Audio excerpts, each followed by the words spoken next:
Present की ability बतानी हो या फ्यूचर का प्लान बताना हो, आज हम ऐसे 3 स्ट्रक्चर सीखने वाले हैं जो आपकी इंग्लिश को बेसिक से स्मार्ट बना देंगे और फ्लुएंट बना देंगे। Hello everyone, welcome back to your channel Mind Matters by राजा।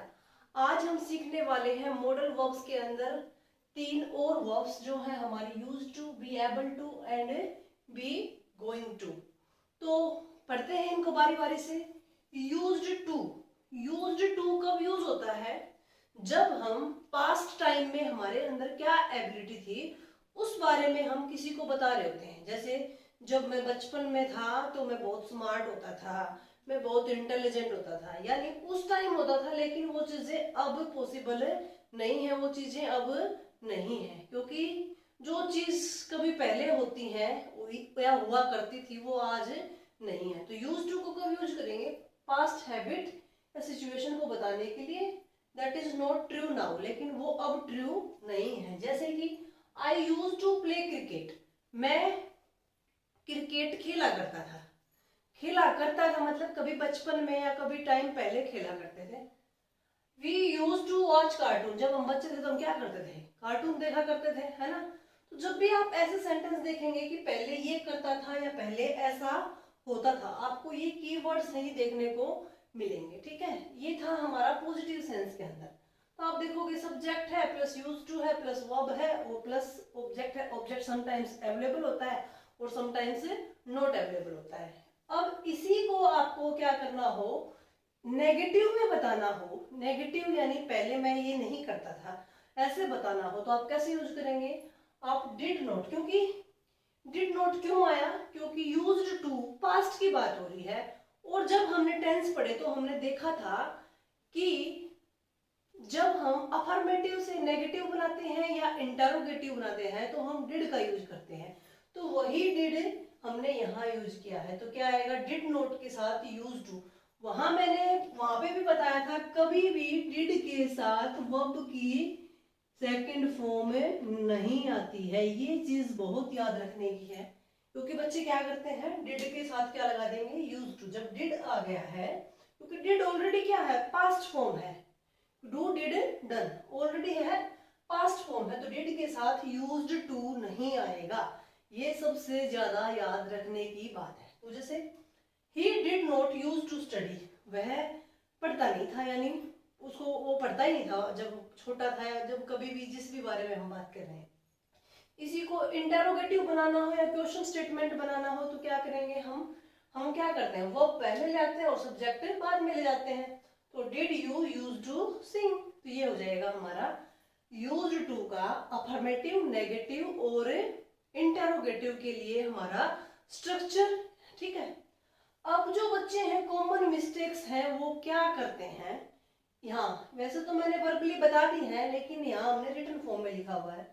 जब भी अगर अफर्मेटिव सेंटेंस की बात करें, I use to play, use to play नहीं होता है। यूज टू पास्ट के बारे में बात कर रहे हैं और यूज क्या दिखा रहा है? प्रेजेंट को शो कर रहा है।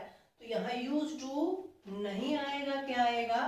यूज्ड टू आएगा। ठीक है, नेक्स्ट है, अगर नेगेटिव हो या इंटरोगेटिव हो तो क्या बच्चे करते हैं? जैसे सेंटेंस से देखिएगा आप, did he use to play, did भी आ गया और यूज टू भी आ गया, तो ये दोनों कभी भी साथ नहीं होंगे। डिड के साथ कभी भी यूज्ड टू नहीं आएगा, हमेशा यूज टू आएगा। तो करेक्ट हमारा क्या हो जाएगा?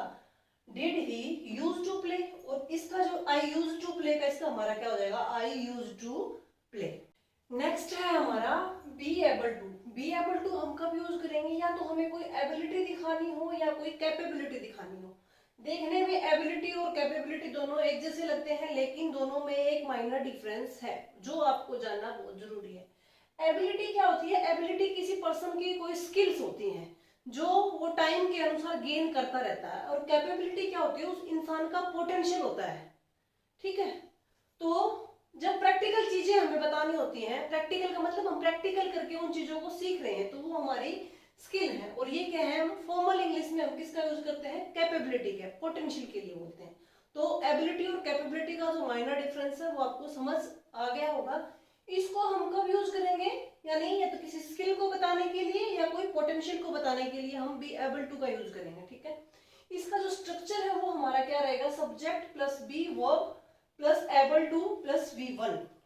अब V1 तो हमें पता है मॉडल है, क्योंकि तो इसलिए क्या आएगा, V1 आएगा। लेकिन बी वर्ब क्या है हमारी, बी वर्ब के अंदर हमारा क्या आएगा, इज, एम, आर, वाज, वर, ये सारे किसके अंदर आते हैं, हमारे बी की फॉर्म के अंतर्गत आते हैं हमारे, ठीक है। तो जैसे सेंटेंस आप समझेंगे, I am able to swim, ठीक है। तो यहाँ आप देखोगे क्या है, ये एम का यूज हुआ है। दे विल बी, अब यहाँ देखोगे आप तो बी एबल टू का यूज हुआ है। यहाँ ये बी की फॉर्म की वजह से बी वर्ड यहाँ पे नहीं आया है, और यहाँ सिंपल विल है, शैल है, क्योंकि खुद एक मॉडल है, तो इसके साथ क्या आया हुआ है, बी एबल टू कम, ये आया हुआ है, ठीक है। अब आप देखेंगे कि कैन का यूज भी तो हम एबिलिटी को शो करने के लिए करते हैं ना। तो कैन का मतलब मैं ये काम कर सकता हूं, और बी एबल टू का मतलब है मैं ये कर पा रहा हूं, या मैं इस काम में सक्षम हूं। माइनर डिफरेंस क्या होगा हमारा, कैन सिंपल एबिलिटी है, सिंपल मतलब मैं ये कर सकता हूं, मैं वो कर सकता हूं। एबिलिटी को ये क्या है, फॉर्मल बनाता। जब हम बी एबल टू का यूज करते हैं तो ये फॉर्मल चीजों को बताने के लिए हम किसका यूज करते हैं, बी एबल टू का यूज करते हैं। कैन में अगर आप देखोगे सिंपल मोस्टली कहाँ यूज होगा, प्रेजेंट में होगा और पास्ट में होगा। प्रेजेंट में कैन और पास्ट में क्या हो जाएगा, कुड हो जाएगा। लेकिन जब यहाँ आप देखोगे ये जो बी एबल टू है, ये हर एक प्रकार के सेंटेंस के अंदर आप इसको यूज करते हो।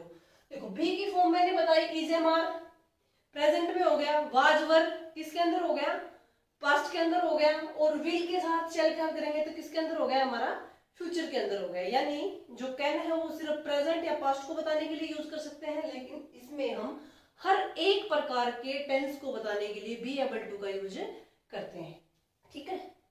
ये क्या है, शॉर्ट सा है, क्योंकि कैन सीधा है ना, और क्या नेचुरल लगता है। डेली स्पीकिंग में, डेली हमारे को कोई बात बतानी हो, मैं ये कर सकता हूँ, उसको बताने के लिए हम कैन का यूज करते हैं। ये कहाँ हम यूज करते हैं, फॉर्मल इंग्लिश के अंदर ज्यादा यूज करते हैं। नेक्स्ट है हमारा be going to. Be going to को हम कब यूज करेंगे, जब हमें फ्यूचर का प्लान बताना हो, या कोई स्ट्रॉन्ग प्रेडिक्शन जिसको हमें लगता है, जिसके बारे में हमें लगता है कि ये चीज डेफिनेटली होगी, उसको बताने के लिए हम किसका यूज करेंगे, बी गोइंग टू का यूज करेंगे, ठीक है। तो बी गोइंग टू कब यूज करेंगे, फ्यूचर प्लान को बताने के लिए, या स्ट्रॉन्ग प्रेडिक्शन है उसको बताने के लिए हमें यूज करेंगे। हमारा स्ट्रक्चर क्या रहेगा, subject is, am, are plus going to plus verb की बेस फॉर्म। सेंटेंस देखिएगा, it is going to rain, बिल्कुल घने बादल छाए हुए हैं, बिल्कुल बारिश आने वाली है। तो जब हम उस बात को किसी को बताने के लिए हम क्या करेंगे, it is going to rain. I am going to start a business, आज मैं स्टार्ट नहीं कर रही हूँ, लेकिन कुछ टाइम पीरियड के बाद वो चीज मैं डेफिनेटली करने वाली हूँ या करने वाला हूँ, उसको बताने के लिए किसका यूज करेंगे, गोइंग टू का यूज करेंगे। बी गोइंग टू, बी के अंदर क्या आएगा, इज, एम, आर, ठीक है। ये है हमारी कंपैरिजन टेबल, किस किस के बीच में, used to, be able to, be going to के बीच में। तो बी यूज्ड टू का हमने कब यूज किया, पास्ट की हैबिट को बताने के लिए, या पास्ट की किसी सिचुएशन को बताने के लिए जो अब नहीं है, ठीक है। टाइम क्या है हमारा, पास्ट है। बी एबल टू एबिलिटी को बताने के लिए, कैपेबिलिटी को बताने के लिए, किसी भी प्रकार के सेंटेंस टेंस के अंदर हम इसको यूज कर सकते हैं। बी गोइंग टू फ्यूचर का प्लान या फ्यूचर का कोई स्ट्रॉन्ग प्रेडिक्शन है उसको बताने के लिए हम यूज करते हैं, और टेंस हमारा क्या रहेगा, फ्यूचर, यानी आने वाले समय के बारे में हम बात कर रहे हैं। तो आज की वीडियो में इतना ही। अगर आपको वीडियो पसंद आते तो आप वीडियो को लाइक कीजिए, चैनल को सब्सक्राइब कीजिए, दोस्तों के साथ शेयर कीजिए। चैनल के पोस्ट सेक्शन पे इसकी वर्कशीट को सोल्व करना ना भूलें। Thank you.